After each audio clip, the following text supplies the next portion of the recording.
let's talk about this Chinese hedge funds paying $300,000 for students to beat Wall Street. This is something that's extremely interesting for a lot of different reasons. The Chinese are very competitive people, very, very competitive by nature. And everybody knows, China, America's dynamic. So investing, it should be no surprise that they're trying to become, the number one in the hedge fund space. So, yeah, let's talk about them paying $300,000 for college kids to beat Wall Street. Call me, I'll give you the prices. We gonna split that. Easy. Yeah, we'll split that money up. That's easy. But it goes back to I can almost do a documentary on this. Like, China is not playing any games when it comes to being the preeminent leader of the world. And also, too, whenever you incentivize something, that's what people are going to put all of their attention. Even on Instagram, like once it became like-based and popularity-based and what ended up on the Explore page, people changed the kind of content they put on IG. So if you're going to pay kids out of school $300,000 to beat hedge funds, there are going to be a ton of kids over the next 10 years that are going to put a lot of effort into studying the market to then beat us and be able to be better at this than us. So, and it's one of the products that we have that we're known for is Wall Street and technology. If we lose that, it's another feather in their cap to then try and defeat us. So culturally, even us knowing how to invest is for the benefit of us. But our biggest competitive threat, if we're looking at ourselves as a company, China is number 2 for sure on our ass. And in some metrics, they've already surpassed us. Like, we have to be able to be better to be able to hold our spot. So if we're Microsoft and, Apple is China from 2008, you have to be mighty careful. This is just one more thing that they're doing to get an edge. Yeah, I think it goes right in line with what we were talking about last week. Like, how are we going to make sure that we get ahead and then we stay ahead? So when we talked about putting a ban on kids playing video games, we're going to start very young. And now those same kids that we said that you couldn't do, when y'all get to school, here's the incentive for you.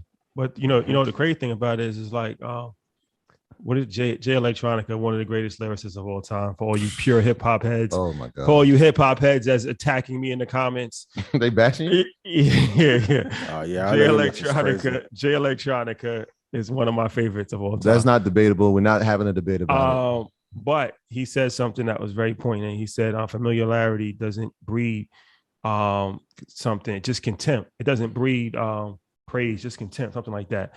And a lot of times we just take things for granted. I say that to say, China paying $300,000 for kids to beat hedge funds. We already beat hedge funds. We get Market Mondays picks. Yeah, I'll be real. And as Kathy and everybody else, y'all pick. You just, I don't want to go on my I am Steve Jobs rant again, but they watching our moves. They watching the moves. Yeah, I mean, a lot of these hedge funds are underperforming. They're like doing, 20%, 30%. Not to say that that's bad, but I mean, we called Mondera a year ago at 45, like Zoom, all of these, like, I would be interested to see the rate of return of the stocks that we had mentioned on Market Mondays for free. It probably smoking on top 5. A vast majority of hedge funds. Yeah. So sometimes you what you're looking for is right under your nose. So Market Mondays, man, has been a great resource to people that have actually applied the information. We gave so many different companies. Yeah, so many different companies, so many different funds. So yeah, that's something to keep in mind. Somebody might be watching us in China right now. Y'all could just pay us. Call me, send us I'll give you all the picks. Y'all can next pay 10 us, years, man. Futures market, swing trades, whatever you need. I got you. I got a translator that could come in and speak Mandarin right now. Like, we can get this set up. So if y'all watching from China right now, hit us up. Info at Earn Your Leisure. We'll be sure to oblige. Oh, yes. Before we go to questions, Apple can sell 1.5 million cards by 2030. Mm-hmm. Electric cars by 2030. Oh, baby. Nice little partnership with Toyota. They just want to do everything. Apple, we talked about that before. Apple in December. We spoke about it. They're entering the car space. Apple's doing everything. And that in healthcare. Listen, can I be honest with y'all? I'll put yes in chat if I can. The purpose of having a company is to have no competition. So if I build trust plus with predictability plus with a brand you love. Nah. Zoom, zoom, Zoom, zoom, damn, zoom, got him shake, again. shake the But room. yeah, Apple. Yeah, we spoke about it in December when we first heard the announcement that they were going to get into it, and I think they were supposed to partner with Honda. Now that didn't happen, but we spoke about the companies that were doing the technologies when we talked about Luminar and Velodyne, of companies that were doing the technology that actually has the computer systems around the car. Again, we know Apple is going to be innovative. We told y'all they're coming into healthcare. Did you see the new Apple Watch? They said it's now going to be able to do blood pressure. Like we've seen, like they're going to continue to innovate and they're going to come into every space that they can. And they're not coming to play. They're coming to dominate, right? The same way Amazon comes to dominate, Apple's coming to dominate. Shout out to Ronnie Brown. I believe she had a bust down Apple Watch. Did you notice that? Shout out, yo, Ronnie's different. Ronnie, a real one. Shout out to Ronnie Brown. We was hanging out with her this weekend. The bust down Apple Watch. Very, very rare. But no, Apple, I mean, it makes perfect sense if you really think about it. We talked about it for a long time that Tesla is not a car company, it's a tech company. And, you know, all of the innovations inside of these new cars, they're all technology. So Apple is the king of tech. So it just would make perfect sense for them to get into the car game. And I like the fact that they're partnering with a car company. They're not like trying to make like the Apple car, like just by themselves. Like they're already saying, okay, we're going to partner with a company that's already, you know, familiar with. It saves time. Yeah. It just accelerates the process. So, I think that Apple could make a huge, because every car has Apple Play in it already. It's not really a far-fetched thing. So what does that do to their balance sheet when Apple gets in the transportation business? That's you're talking about game changers. How many trillion we going to if by 2030? I don't even want to say a number. I don't even want to say because it's going to sound fraudulent if I say it. If they get that healthcare, and the crazy part, Apple has not penetrated the workforce enough. If they get the workforce healthcare and this car, and they go into, and okay, let's say if they go into healthcare and then build ambulances. My God, like, right. That's what I'm saying. Like next 30 years. I mean, all the data that they have on your health, they're going to use it for something, right? Like first, it was your heart rate, right? Then it becomes your blood pressure, right? Like, you know what I'm saying? After a while, like, where's that data going? Where is it being stored? What are they going to, like, what are we going to be using it for? So they have the information. It's just about what the lead up is to it now. One last thing before we go to questions. You go. This is something that's been making a lot of news on social media. Yeah. Social Security will be insolvent by 2033. And this is so crazy. When I was like, you know, when I was early on in my financial planning business, I remember they showed us like, this is the crazy thing about it. Everybody's acting so surprised by this, but if you ever they don't send it in the mail anymore, but remember they used to send your Social Security thing in the mail, like what you're projected to get. They transferred that online. But when they used to send it in the mail years ago, if you ever read it, like there was like a booklet. Like if you read the second page, it said that Social Security is on pace to become insolvent by year 2035, something like that. Like it said it in there. So it was always on pace to be insolvent. They never made it a secret. They actually put it in the report. It's just nobody ever read it. No one read it. Insolvent means?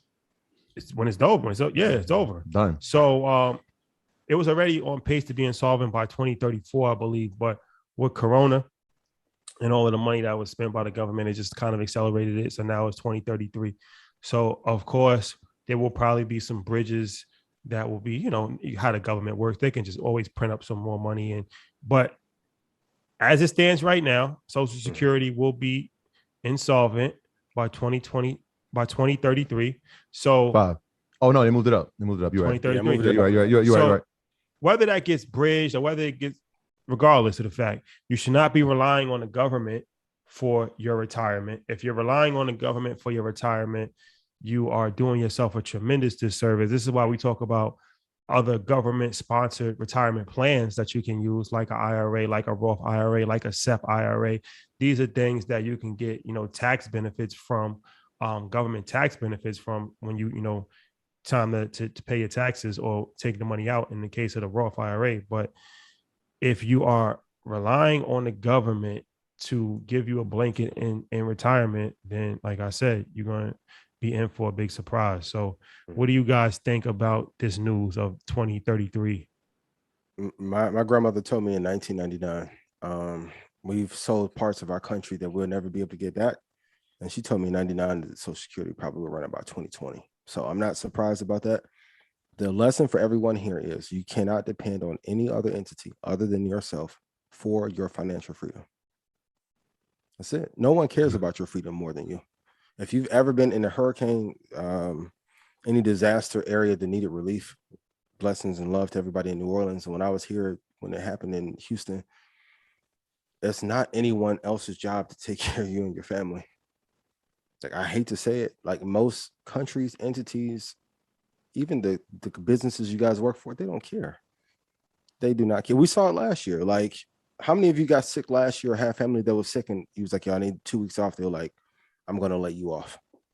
You have to take care of your financial freedom because no one else is going to care about it the way they do. And then a lot of people was like, well, why do I have to keep paying? You got to realize, even when Bernie Madoff got knocked, he was running that thing for 30 years. The problem, the Ponzi scheme is only bad when more people need money than usual. So like the whole thing with the Ponzi scheme, like you put the money in, Troy puts money in, and then I take some money out. As long as I take out a certain amount and there's enough money coming in, you can keep that thing going. The reason why Bernie Madoff thing fell apart is that in 2008, when the stock market crashed, a lot of people wanted to call for their money, and he didn't have enough money at that point in time to cover it, and that's when the whole thing fell apart.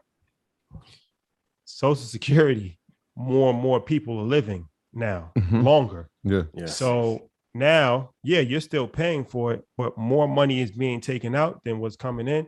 And it's only so long before that house of cards fall apart. So what you're paying for, you're not paying for your retirement. You're paying for the person that's living in Social Security right now. Yeah. I think that's what one of the things you told me. It's like, we used to have this argument, like he was like, yo, why you working? You're going to live off pension and Social Security, which is not going to be there anymore. Yep. You can't keep doing this. This isn't going to work for you. My graduates from my school being Forbes, bag drop. Bag drop. A mic drop, bag drop. Bag drop.